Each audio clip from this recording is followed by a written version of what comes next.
So I'm responding to your comment where you said that the issue isn't about the child taking the mother's last name. That's totally fine. The real concern is the idea that because the mother gave birth, she automatically gets the final say. So the original prompt and topic is that I think that a husband should take his wife's last name, which everyone keeps skipping over. So if the husband took the mother's last name, he would have the same last name as the wife, and therefore the kids would have her last name as well. But the reason I say that I think that the child, if the father does not, or the husband does not take the wife's last name, that the child should get the mother's last name is because she gave birth to the child, and she generally does most of the child care and the rearing and all of that. And so that is the choice of the father because he could participate equitably in raising his child, but they generally don't.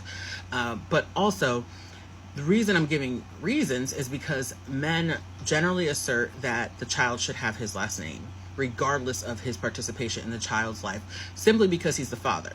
They don't give any reasons other than he's the father and that's tradition and that's why the child should have his last name. So people ask why. Why do I think that the mother should pass down her last name to her child?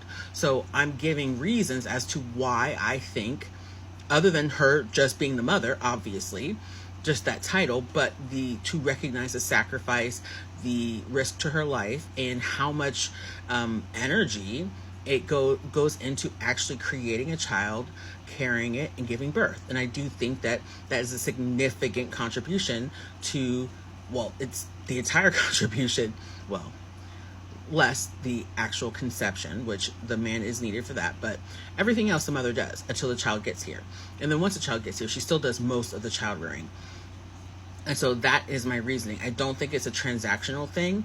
And I do think it should be a discussion, obviously. But like I said, the whole prompt is that a husband should take his wife's last name. So it would be moot if he did that because he would already have the same last name as his wife and then his children.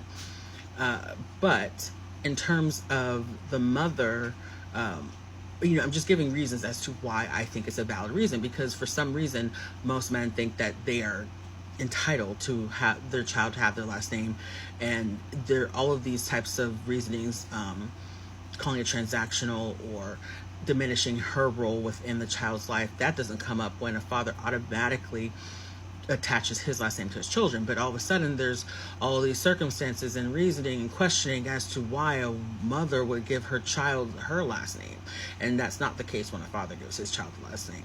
So anyway, like I said, that was my explanation, because people ask me why in the world would a mother give her child her last name, as if her being a mother isn't as much or enough of a reason, because being a father is enough of a reason for the child to get his last name. So it should be enough for the mother to get the last name. But again, I'm just going into exactly why and what that looks like.